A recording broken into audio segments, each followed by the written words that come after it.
Well, thanks, Jeremy. And um, thank you for everybody for joining. I really appreciate J Street sponsoring this research. It's a thrill really to be with everybody and have the opportunity to talk about these findings with you. And I have to say at the outset, it really is incredibly exciting for me to see what J Street has built over the past 14 or 15 years and the impact that the organization is making. And the numbers that Jeremy just cited are pretty stunning and exciting. And as we know, in these close elections, everything matters and everything makes a difference. So I really thank you for everything you're doing, and thank you for having me on to talk about these findings. When we look at the Jewish vote in this election, I would say it was actually fairly predictable, but even though it's predictable, it was also very noteworthy given the divisions in our country and the public discussion that we've been having over democracy and extremism. I say it's predictable because we continue to see very strong Democratic support, strongly Jewish voters strongly identifying with the Democratic Party and holding very intense opposition to Republicans. So that's been consistent for a long time. That's a predictable result. I'd say it's noteworthy though, because in a way that we haven't seen before. And because of the concerns that Jews in this survey are expressing over anti-Semitism, their views of Trump's role in rising anti-Semitism, and their disapproval of Jewish groups that would use Israel as a cover for supporting members of Congress who opposed the certification of the presidential election on January 6th. And I'll get into the numbers and show that show the data that leads to those points. But I think that we're obviously in very turbulent times, and this survey sheds a lot of light on where American Jews fit at this moment in a very polarized and politically divided country. So I'm going to share my screen, and we will jump into the actual data and numbers that lead to those points, and we will take questions later. So. Okay, so I'm just going to ask Jeremy, can you see my screen? So that means everybody can see my screen. Terrific. Thanks. So just to start out quickly, this was this was a survey of people of American Jews who voted in the 2022 election. We started conducting it on November 1st during the early vote period. We continued doing it through election day and election night. And there's a whole methodology section that you can go through on the J Street website where all of this data lives, where you can see the results for all the questions as well as the crosstabs. But I won't get into the weeds of methodology right now, other than to say that this was pulled from a national voter file of registered voters. But in order to qualify for the survey, you had to have already voted, and you had to have screened in as a Jewish voter. And we use the definitions provided by in the question wording that the Pew Research Center uses when conducting their Jewish surveys. So when we start by looking at the political context and what drives the vote, the first factor that we want to look at is what were the issues that were on the minds of Jewish voters. And this was quite a striking finding that the top issue among Jewish voters was the state of democracy. We asked people, what are the top two issues most important to you when deciding your vote for Congress? You can see the top one overall was the state of democracy. More than half of Jews cited that as one of their top two issues. And the next issue was abortion. After that, you see a pretty significant drop off to another tier of issues, starting with inflation in the economy, climate change and crime, and then a much lower tier of issues. You can see this concern about democracy was the top issue among Reform Jews, conservative Jews, and Jews without any denomination. The only audience that did not cite the state of democracy or abortion as their top two issues was the Orthodox population. In this survey, the Orthodox comprise 10% of the electorate, and so they're a minority within a minority. But and you'll see that they just have, in the survey, you'll see they have just a completely different set of political beliefs and values and worldview than the rest of the larger majority of the Jewish population. The second factor driving the vote is, really this overall political dynamic is something we've seen for a long time, but is pretty intense in this election. And that is there's broad support for Democrats. Joe Biden has a 67% favorable. That's what these green bars are. And Democratic Party, 66% have a favorable view of the Democratic Party. These gray bars at the bottom, that's the percentage of Jewish voters who said they have a negative view or an unfavorable view of this person or party. And when you look at the right side of this slide and you see all these net unfavorable ratings in the mid 70s to mid 80s, whether, ranging from Kevin McCarthy, who they know and don't like, all the way to Mitch McConnell, who they don't know and has astronomically high unfavorable ratings. As long as you see this perception of the Republican Party and its leaders, the dynamics are not going to change and move towards Republicans in terms of Jewish support. And there's nothing happening in the Republican Party right now that is going to dispel Jewish voters of their negative feelings towards the party. So they would need some radical transformation for the fundamentals in the Jewish vote to change. I would point out here as a bit of a side note that we also asked about Benjamin Netanyahu's favorability, and you can see the green bar going all the way back to one of our first surveys ever done for J Street in 2008, 2009, where he had a high favorability, 58 favorable, 27 unfavorable. And you can see over time, as the Prime Minister of Israel, it moved around a little bit, but was generally very positive. It started to decline significantly here, where after 2014, you move into 2015 when he went on the House floor which was held by the Republicans, to criticize Obama and the deal that he negotiated with Iran. And you start to see Jewish voters start to have negative feelings towards Netanyahu, and his favorability drops significantly. It drops a lot more, and his unfavorable starts to rise as he hugs Donald Trump, and Donald Trump hugs him. And by 2020, Netanyahu's unfavorable skyrockets to 61 unfavorable, and he's down at 31 favorable. We asked it in this survey to see if that dynamic was holding or changing, and it's very clear that that dynamic is holding. Jews in America continue to have a very negative view of Benjamin Netanyahu. And if you take a step back, that's a pretty stunning statement, because the person who holds the office of the prime ministership, or has and is about to again, should automatically have a high favorable out of respect to the office, and he has lost that, and it does not look like that is changing anytime in the near future.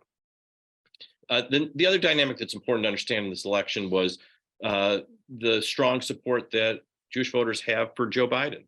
They think he's doing a good job. He's a 70% job approval rating, 30% disapprove. His job approval is about 28 to 30 points higher than what it is in the general population. That is a massive gap. It really shows that when it comes to this cultural divide in America, that the Jewish electorate is firmly in the camp of the Democrats, and they strongly support the job that this Democratic president, Joe Biden, is doing. You can see here, this transcends gender, where he's got very high approval with women. 81% of Jewish women give him a favorable approve of the job he's doing. 59% of Jewish men. That reflects a little bit of the gender gap that we see overall in the country, but still the Jewish men are far more approving of Biden than non-Jewish men. What you see here is also it crosses denomination, with Reform Jews being the most approving of Joe Biden, followed by those without a denomination.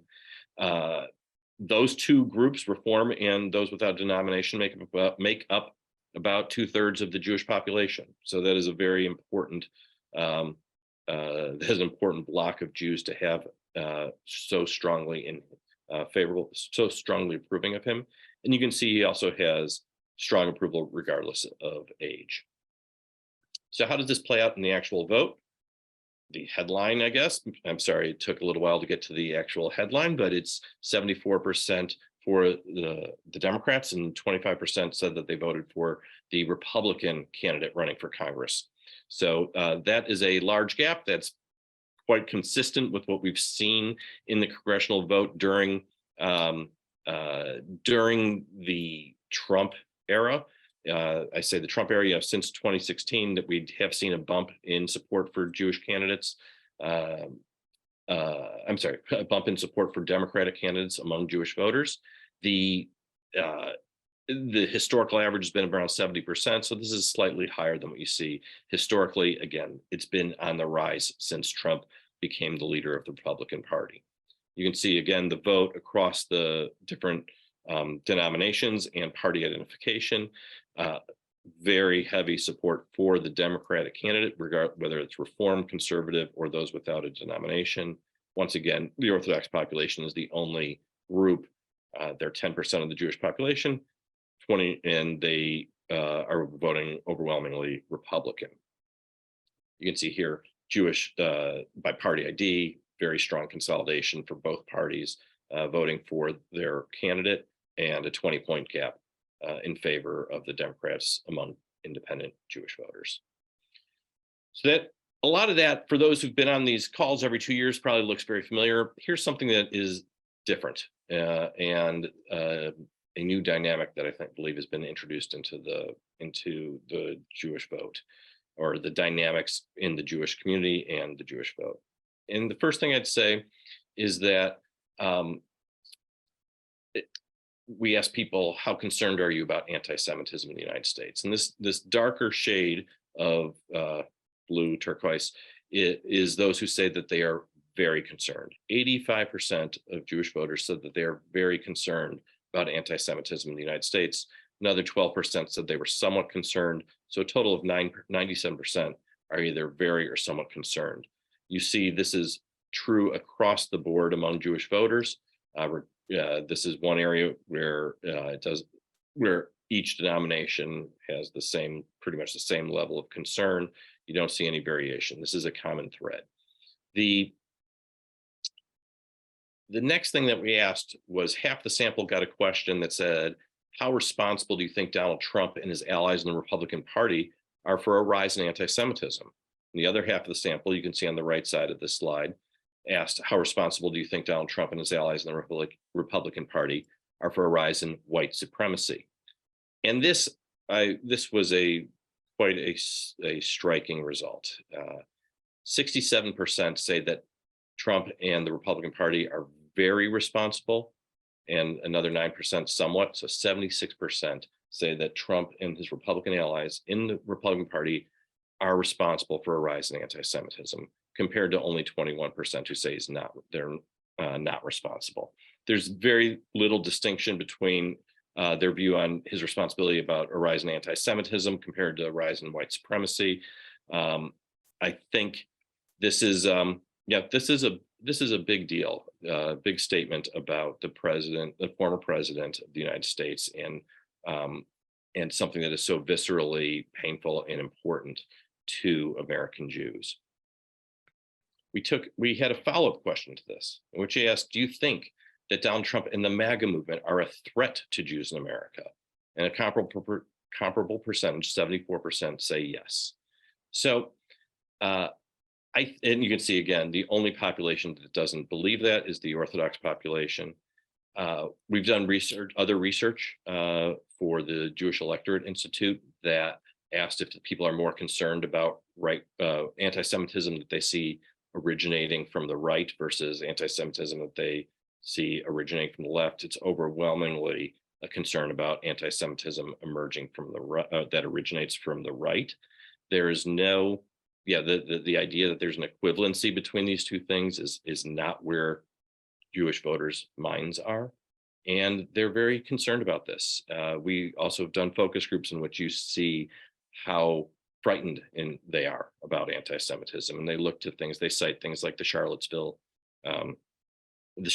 demonstration several years ago, but they also look at January 6th and the riots on the Capitol, and the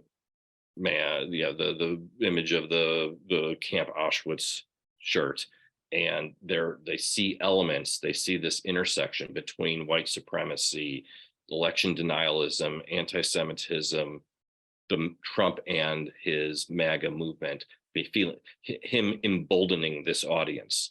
And it's a real thing, it's a real concern. And I think that Jewish organizations that purport to represent American Jews need to really understand this to be able to navigate and not have a both sidesism out there, because this is a real concern for American Jews, and they don't see it as a both sides issue. I think that the anti-Semitism piece is very important. It's a big deal on its own, but it also takes on some added significance when in this political environment. And like I said, Jews see Trump emboldening anti-Semites, and when they see things from Republicans or other organizations saying, well, it's okay to support these Republicans, or in the case of Doug Mastriano and his wife, it's okay to support us because we support Israel. And that argument is a complete misreading of American Jews. And it's just a fundamental misunderstanding to think that support for Israel would provide cover for election denialism or white supremacy or anti-Semitism. That is not how Jews feel about the issues, and for a few different reasons. So first, I'd start out by pointing out that Jews think it's compatible to be both pro-Israel and critical of Israeli government policy. This is a question we started asking 4 years ago, and you can see it's very consistent. 84% in 2018 said that somebody could be pro-Israel and critical of Israeli government policies. And that number has inched up a little bit over the past few years. Right now it sits at 89% of American Jews say that you can be critical of Israel and still be pro-Israel. You can see this also is consistent across age, gender, and denomination. We dug deeper into the specifics of this particular election, and we gave people the information and said, as you may know, AIPAC, a pro-Israel organization, endorsed and raised money for members of Congress who support Israel, but voted against certifying the 2020 presidential election on January 6th. Do you approve or disapprove of AIPAC endorsing and raising money for these members of Congress who support Israel, but voted against certifying the 2020 presidential election? This is a very factual presentation of what happened. We refer to these candidates as supporters of Israel, and the fact that they voted against certifying the 2020 presidential election. 72% of Jewish voters said that they disapprove of AIPAC endorsing those candidates. I think this is a very serious issue, and all Jewish organizations ought to take seriously and recognize how Jews feel in this particular partisan environment, cultural battle taking place in this country, and the power of what happened on January 6th and the election denialism taking place across the Republican Party. The other aspect is, as we know from past research and plays out here, American Jews have a rather liberal view of the Israeli-Palestinian conflict, and they want the U.S. to be engaged, and they want the U.S. to help the parties get to a peace agreement. This is a question we've been asking for 15 years. Do you support or oppose the U.S. playing an active role in helping the parties to resolve the Israeli-Palestinian conflict? It's a very easy question for people to say yes, they support that. It's a very, it doesn't introduce difficult information, difficult choices. But it's the first part of a two-part question.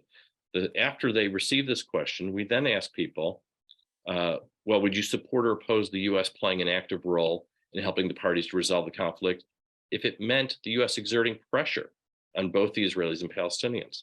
Half the sample got that question, and 73% of the people who received that question said that they support the U.S. exerting pressure on both sides. to make the compromises necessary to achieve peace. The other half of the sample only heard the U.S. exerting pressure on Israel. And there you see the support drop significantly. We went from that 86% before down to 58%. So when Israel singled out, it definitely reduces, it starts to raise people's concerns or their antenna about in a way that makes them a little bit uncomfortable, and that support drops to 58% and 26% who say strongly support. There are several other measures that we have in the survey that show how much Jews have a balanced and pro-peace approach to resolving the conflict. And I will go through these quickly because I know I've got a minute and a half left on my time. First, we asked them about a final status peace agreement with all the details. This is a question we've been asking for several years. And it basically, you can read these in detail later. It's all on the J Street website, but it basically talks about where Israeli, Palestinian, and American negotiators left off last time they were in negotiations. It involves difficult compromises. And 69% said that of Jewish voters say they would support this agreement. It includes compensation for Palestinian refugees, 67 borders, Palestinian neighborhoods in Jerusalem becoming part of the new Palestinian state, while Israel retains control of Jewish neighborhoods in the Western Wall. So, the broad contours of what an agreement would look like, 69% support that agreement. We also asked people about a two-state solution compared to other options. Which of the following would be the best resolution of the Israeli-Palestinian conflict? And here you see 61%, the clear majority are for establishing two states with their own separate governments, Jewish state of Israel alongside an Arab state of Palestine. There is a block of Jewish voters, not 24% here, who support annexation. You can see that is pretty similar to the 24% that are voting for the Republican candidate. That you see, that block at 24% who answer questions differently than the rest of the majority of the Jewish voters. You can see that is the annexation block. And then you see a very small block of 15% who are for a one-state solution that's neither Jewish nor Palestinian, includes a single government elected by both Israelis and Palestinians across Israel, the West Bank, and Gaza. We've seen in this survey, past surveys, and qualitative research that we've done, a lot of opposition to the settlements. Here we get at settlement construction, and we ask people which of these views comes closest to their own point of view. Here what you see is 37% of Jewish voters think Israel should suspend all construction of settlements in the West Bank. 39% say that Israel should suspend construction that's outside the core settlement blocks, but continue construction in areas that are already developed. So a total of 76% who support some form of settlement of suspension of construction. And then again, this 24% number that keeps popping up, people who say Israel should build Israeli settlements in any area of the West Bank that it wants.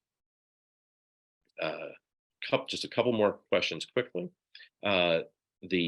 We ask about aid and whether aid should be restricted so that it is not, so the U.S. would continue providing the same level of aid to Israel, but restricting it so that no U.S. aid or military equipment can be used to expand Israel's occupation of the West Bank. That's some tough language in there. Yet 68% say they support restricting assistance so that it is not used to expand the occupation. I think that's a rather striking number given the powerful language that's in here. And finally, on Iran, we ask two questions on Iran. The first is, it's a question that we've asked before about whether the U.S. should re-enter the agreement that Trump withdrew from. It's again, a very balanced question, talks about the agreement lifts economic sanctions against Iran in exchange for Iran dismantling its program and allowing international inspectors to monitor the facilities. This is language that was drawn from public polls as well. The we see that 71% of Jews today say that they support the U.S. re-entering this agreement. If and when there are negotiations about this, the U.S. government would have a lot of confidence that there's support for re-entering from Jewish voters. And finally, we asked who they think is more responsible for the U.S. withdrawing from the nuclear agreement with Iran, Donald Trump or the Iranian regime. And 83% said Donald Trump is more responsible. Now, I think we can read into this a couple of things. One is that this may be a little high because there are Republicans who hold him responsible, but think it was the right thing to do, so that they don't have a problem with that. But I think it's still a pretty strong statement that people who want to re-enter the agreement are saying that Trump is more responsible than the Iranians for breaking the agreement. So I'm going to stop there.